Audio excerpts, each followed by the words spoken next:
Are you looking forward to the next Elder Scrolls game? Did you think that Elder Scrolls Online just tried to do too much and just, well, didn't really succeed? Well, if that's you, then you're in luck, because we're going to be talking about every single mad little theory that comes into my head about the next Elder Scrolls game, from setting to classes to weapons to storyline, and the best part is, we're going to be doing some of it right now! Let's go! Now, this episode we're going to be talking about a potential setting for the next games, in particularly the Summerset Isles, which is controlled by the Altmer or Old Mary, which is basically the High Elves. Anyway, now I think that this will be quite a good setting because it differs so much from all of the other places that we've been in the game. We've been to Morrowind, we've been to Cyrodiil, we've been to Skyrim.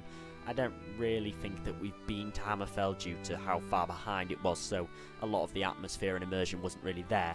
But anyway, this episode's about the Summerset Isles, so let's get into why this would be a good and a bad setting for the next game. Now, the Summerset Isles are located southwest of Tamriel, and they're its own little island, which within itself is pretty unique, because we haven't really been to an island before as the main setting, excluding Solstheim, which was a DLC for both Morrowind and for Skyrim. But you can see how it's unique within itself, being set on one large island. The Summerset Isles are controlled by the Altmer or High Elves. Now, this within itself is quite interesting because that means majority of the NPCs would be elves, not humans. So, you know, that's going to change things up a bit. It'll be a bit more like Morrowind in that way. Now, when I was thinking about where they would set the next game, naturally Summerset Isles didn't come to mind because, well, in all of the games the Altmer who inhabit it have been portrayed as just villainous dicks who are racist and supremacist. Now, this is true in the games, but really there's some logic behind it. You see, each Altmer can live up to 1,000 years old, and therefore have a great amount of knowledge. Some of the Altmer may have seen every single event we've seen in the Elder Scrolls game. Anyway, these incredibly smart elves, therefore, they come off a bit... how should I put this? Too smart, and no one likes being around someone who's a lot smarter than them. It just makes you feel stupid, so a lot of the other races don't like them. As well as this, there's the whole entire Old Mary Dominion thing, but we'll talk about that one later. Now, just so I can get the lore stuff out of my head and maybe add a bit of context to why the next game could be set here, basically, the Altmer were the first ones to pretty much settle Tamriel. All of the other races, the Imperials, the Nords, they were pretty much just tribes in their own countries at this spot. Now, not only this, but the Altmer pretty much were the first ones to harness magic, and that is largely due to being on the Summerset Isles. It's only because of splinter groups that we have all of the different races of elves today. They were all just Altmer who went and left, and then basically over time they evolved to suit their environment. So we have the Dark Elves, the Wood Elves, the Snow Elves, and even the Dwemer. So really, when you think about it, the Altmer we owe a lot to. So what would make this the best place for the setting of the game? Well, basically, if you enjoy playing a mage character, the Summerset Isles is the place to be. Not only are the Altmer incredibly strong in magic, but this is reflected in their land. The Summerset Isles are seen as a very mystical place, rich in arcane powers. So, it's kind of the magic central of Tamriel.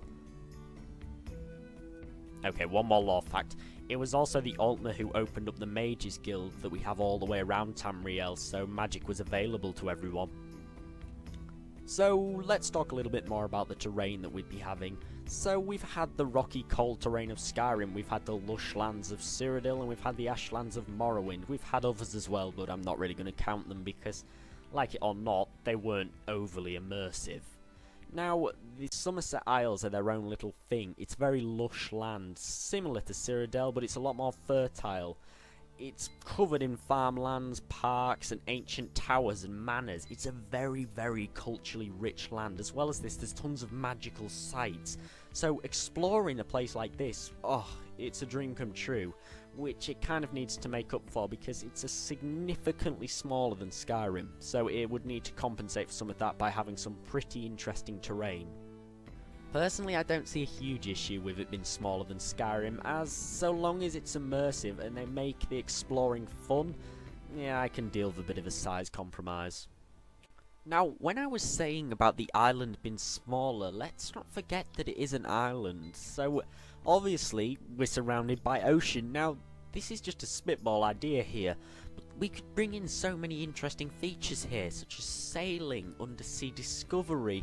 I'm not saying we go full on Assassin's Creed Black Flag, I'm just saying there's a lot of stuff to be done there. The Altmeri coast is often like invaded by pirates. You could have ship battles. Again, not too extreme, keep with the RP theme, but there's so many possibilities that are made by all of that ocean. Now, let's talk a little bit about what the differences would be to a game, say, Skyrim. Well, the cities, for one, they're a lot more aesthetically pleasing in the way that, well, Elven architecture is said to be the best in the land. It's very fancy, it's very stylized, it's all, the cities are covered in pink blossom. I mean, if you want some examples of this, go and watch some Elder Scrolls Online. I mean, for all its flaws, it did create some very pretty and lore-friendly environments. So, just go and have a look at some of them and just see these really abstract cities. I really do think that exploring some of these, like, really cool places would just be really interesting for everyone. Now, Summerset Isles only has 3 key cities. It has some little towns and fishing villages and stuff, but we're not going to look at them. The 3 cities, Firsthold, Skywatch, and Vulkelgard.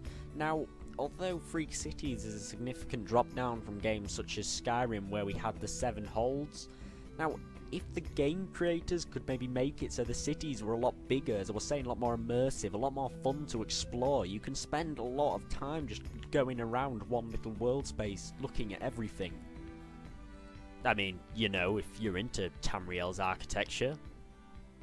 Now, if you remember when I was saying about how the Summerset Isles were quite magical, it's also reflected in, like, the wildlife. So whilst in Skyrim you may fight wolves and saber cats, on the Summerset Isles you'd fight all of these weird magical beasts, and some of them are actually not even hostile. There's some really quite pretty ones. One of these really interesting animals is the canna. Now, these are exotic, large, colourful birds who are bred for, like, this beautiful purpose, and they're kind of shown by the Altmer as like a sign of wealth and prosperity. Of course, it wouldn't be an Elder Scrolls game if there wasn't a lot of crazy things to kill. Now, one of them is what's called the Lader. Now, these are apparently like these giants who are taller than trees and have eyes that cover their heads. There's also goblins. Now, this is kind of a cool story behind them. The Altmer Society kind of bred these goblins and enslaved them to do all these menial little labour tasks like farming that they obviously saw was below them. So you may see a lot of, like, little goblin labourers doing stuff. As well as this, there's these, like, huge creatures called Slode, who are these really, really smart, fat beasts. They were said to be like the original inhabitants of the Summerset Isles before the Altmer kind of came. Now, these Slode are kind of like really, really deep thinkers and incredibly smart, but their weight obviously makes them quite ineffective in things such as fights, but apparently they're really, really good at necromancy. Now, we don't actually see these in any of the games. Actually, I think it may have appeared in one of them. I can't remember which one though. But if you go and install the Moonpath to Elsewhere mod for Skyrim, then you do actually see a Slode on one of the missions, and it was really well modelled. Now, what other kind of really interesting things would you see on your adventures in Summerset? Well, the big kind of key thing is the Crystal Tower.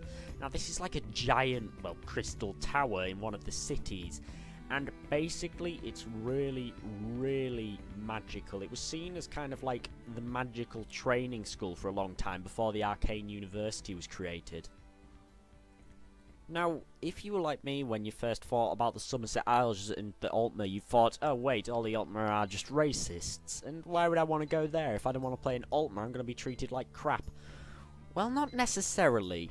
It's not actually the Altmer who see themselves as these ridiculously high-up beings. It's more the idea and the political beliefs of what's called the Altmeri Dominion. I'm sure you've probably heard of it. And they're just kind of shown as being the Altmer in all of the games, but I feel as if they did do a game here in the Summerset Isles, a lot of the Altmer would be portrayed a lot better than what they are. I won't go into too much detail about the Altmeri Dominion, but basically what you need to know is the third one, which is the one that happened after the Oblivion Crisis and the one in Skyrim, basically they're this really, really big political faction, the ruling one in the Summerset Isles, and they believe that, well, the races of man and beast are very juvenile because, well, they don't live for 1,000 years like the Altmer. So basically, they're against people such as the Empire being in control, which is controlled by men. it's believed that basically the elves created the White Gold Tower, so they sort of feel as if they should have an elf as the head of the Empire due to their wisdom. Anyway, it's the Altmeri Dominion that's seen as the bad guy in all of the games, and it's basically it gets portrayed over to all of the High Elves, which is a bit of a stereotype. And I do not condone stereotypes. So, say the setting of the Summerset Isles was going to happen, what would be the storyline there? Like, what's happening there that would be good for the person who's playing the game, and really nice immersive storyline? Well, we don't know, obviously. The lore doesn't go that far.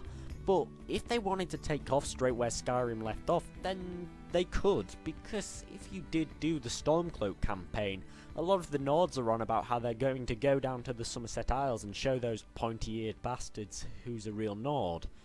But again, this got me thinking that this relies on the player of Skyrim picking the Stormcloaks, and if you didn't, then spoiler alert, Ulfric dies, so that kind of ends that rebellion. But then I thought that, well, the Hammerfell, all of the Red Guards in Hammerfell, they are all in rebellion at this time against the Altmeri Dominion. So, basically, you could have this huge-ish sort of war going on between the Red Guards and the Nords, fighting against the Altmeri Dominion, and then that would probably include all the Bosmer and the Khajiit, and then the Empire would be involved, so you could really see how there'd be a lot of tension around the Summerset Isles for your hero or your character to come and get involved. So it does have a lot of potential if they did take off from that point. Just one little point to add on to that, it's important to remember that not every single Altmer does actually follow the Altmeri Dominion, so if your character wasn't a High Elf, then you'd still be treated quite well by a fair few people. And you've also got to think that there'll be quite a lot of these Altmer who will probably resist the Altmeri Dominion and disagree with them because, well, as I did say, the Summerset Isles are a place of a lot of learning and knowledge. So, you know, maybe some of the elves would be involved in a big battle. There could be a civil war of the Summerset Isles, who knows? Well, now we have to start thinking about, well, the flaws of setting the game here. In all honesty, I can't think of many. It's quite a solid place. It's a fairly nice location that offers a lot of different terrain. It's very aesthetically pleasing, and there's a lot of potential for storyline and adventuring in there with an immersive atmosphere. So, really, I can't think of many. Now, of course, the map is going to be smaller, but as I said, I don't have a huge issue with that as long as if the atmosphere is immersive and things take a good while for you to explore and keep you intrigued by it. As well as this, I did mention how all of that ocean could be used with ships or some sort of something to do with the ocean, like underwater discovery. This brings me on to the final part. Do I believe that the Summerset Isles would be a good place to have the next Elder Scrolls game? Well, yes, I do. It could have a very, very interesting landscape with immersive atmospheres. Sure, it's a bit smaller, but as I said, it could compensate for that by having more features, such as exploring the ocean, and just having an immersive atmosphere is good enough. I think that the terrain is interesting enough without being too extreme that it'll eventually lose all of its effectiveness. I believe just the place itself is very aesthetically pleasing and interesting enough. And as I've already gone through, there's a lot of potential there to put a storyline in, and that's before we even look into new lore. So yes, if the Elder Scrolls 6 is planning on finding a new location, I'd say that the Summerset Isles would be a pretty good place to put it. Thank you for watching my Elder Scrolls 6 theory video. I hope you enjoyed. Please like, comment and subscribe down below, and please do tell me what you think about setting it in the Summerset Isles. I'm going to be doing this for every single different setting and all different potential gameplay features, so be expecting that over the next time. Also, do remember to wish Skyrim a happy 3rd birthday. 3 years and going strong. Anyway, thanks for watching. See you next time.